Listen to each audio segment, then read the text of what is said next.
What's good with y'all, man? It's your boy Will back with another video. Now today, we got another video, man. Make sure y'all like, comment, and subscribe. Tap in with me. Today we're gonna be talking about Justin Houston and if the Browns should bring him in. Just to give you guys a quick little recap. Just started my channel and we are on the part 3 of this series now. This is part 3. We're just going over the holes that the Browns have on the roster and how they can fix or go about replacing them. Since now that the draft is out the picture, we can really lock in and figure out what's our issues, what's our holes, and how we can go about getting them freaks. So we did running back.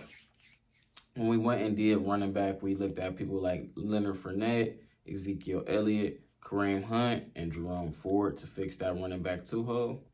And now we're on edge. We already dropped a video on Frank Clark. Go check that out. Leave a like and a comment. I just got done finishing recording the video on Leonard Floyd. So you guys will be seeing that probably the day after or the day before you see this. But today we're going to be talking about Mr. Justin Houston and why I feel like the Browns should bring him on the roster. Now, Mr. Houston, looking at his numbers, he's 34 years old, so he's an old guy. But every year, Houston just figures out a way to put up production. I think his lowest year across the board, he had 4 sacks, which is double, I'm pretty sure, what Jadeveon had last year. Now I'm just looking at this. Let me see.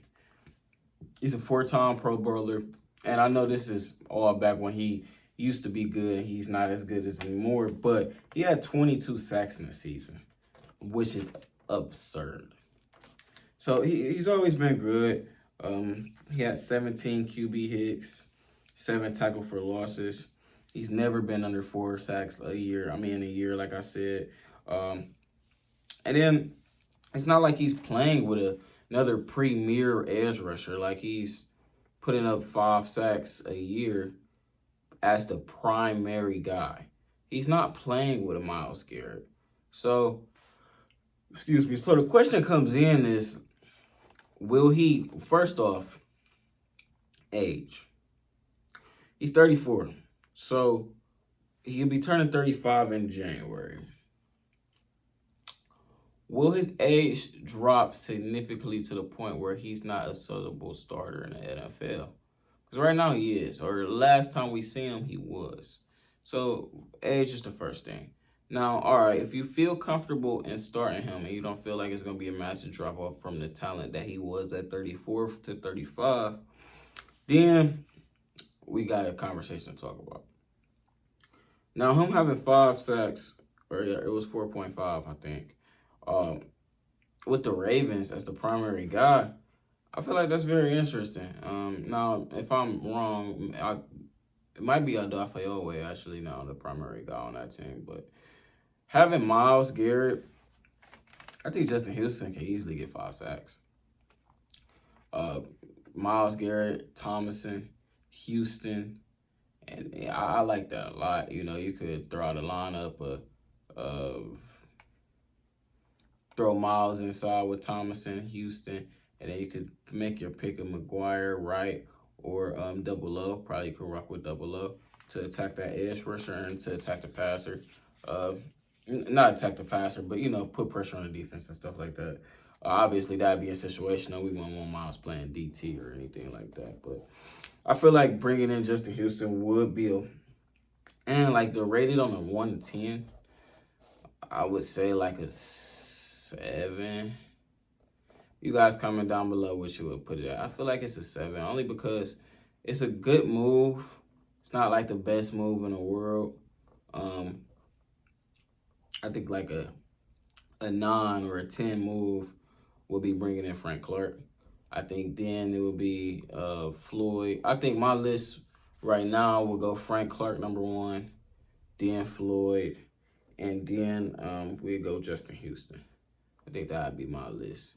If we get one of those 3 guys, I'll be pretty satisfied with our defensive end room because we'll have, Myles, of course. But outside of Myles, we'll have Frank Clark or Floyd or Houston. Then we got a whole bunch of guys with a bunch of potential. Alex Wright entering his second year. We got Double O looking for a breakout season. And we also have Isaiah McGuire, rookie out of Mizzo, coming in there learning from those I'm not going to say Justin Hill's a Hall of Famer, but learning from these all-pro players that's at his position, that is older, that is vets, that will know how to handle this. So I like that a lot. I don't feel like he's going to drop off in production. I don't feel like he's like hey, I don't know where Justin Houston has his worst career ever. I feel like he probably got one more good year in him. That's what I think, man. You guys comment down below. I know he's 34, but he hasn't had a bad season his whole career. He hasn't had, like I said, 1 under 4 sacks. I feel like he could easily stay at about 5 sacks. I feel like he'll have a sub-decent year, but he's not the number one on my list. I'm pretty sure my number one, like I said, would be Frank Clark. You guys comment down below how y'all feel about him. He is old, like I said, but he's an all-pro player. It's good to have guys that got that veteranism. Not veteranism, but, that's a vet that's been there, done that, know what a high level of work ethic look like, and can teach it or at least insinuate it to the lower and the rookies on the team. I feel like that make a lot of sense. And now he had 21 tackles for loss. Not 21 tackles for loss. 21 solo tackles. 7 tackles for loss. 17 QB hits. And that was all in, 14 games, I'm pretty sure? Let me see. Yeah, that's all in 14 games. He'd be 35 in January. I'm pretty sure he had 4.5 sacks. Yep. 4.5 sacks last year. Just over here looking at my notes. And he's a 4-time Pro Bowler. So he's pretty much a vet at this. Like, he's good. He's going to bring production. But it's just a matter of, are we getting enough out of him? That will come down to it. And that's really going to be the real question. Is having a year of Justin Houston getting 5 sacks worth sacrificing seeing the potential of Double O, or seeing the potential of Alex Wright, or seeing the potential of Isaiah McGuire in year 1? You guys comment down below how y'all feel about that. I feel like if he's not good, the worst thing we can do is cut him.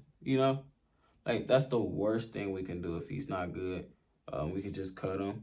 And, yeah, it sucks. But hopefully in finding out he's not good anymore and finding out he's a little bit washed, we know who's the subsequent backup or replacement is going to be to him. Has Double O emerged?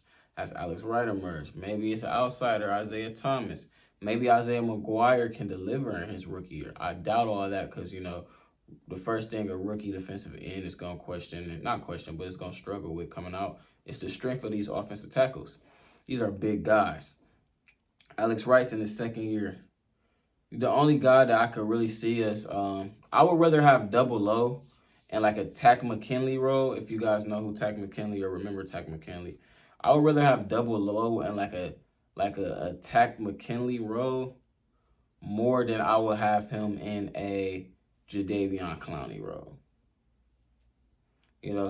I'd rather rely on him to be he's way better than Takk McKinley. But is he better than Jadeveon? And if he's not better than Jadeveon, do we really want to downgrade at edge?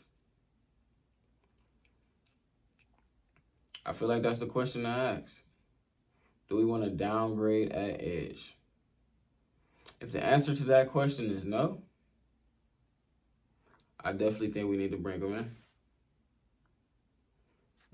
I definitely think we need to bring a guy in. So, we shall see. You guys comment down below how y'all feel about it. I'm going to be dropping one more video on the edge rusher. My next video is going to be on, I'm pretty sure it's going to be on, look at my notes here. Pretty sure, Melvin Ingram. So my next video is going to be about Melvin Ingram. If you're interested and you want to see that video, go ahead and hit that like button. Give me the 2 likes. Give me the 2 likes. I'm going to drop that video for y'all. I'm actually about to record it right now, though. So y'all lock in. Hit that sub button, man. Lock in with your boy. It's Will Join the gang. I'm out. Peace.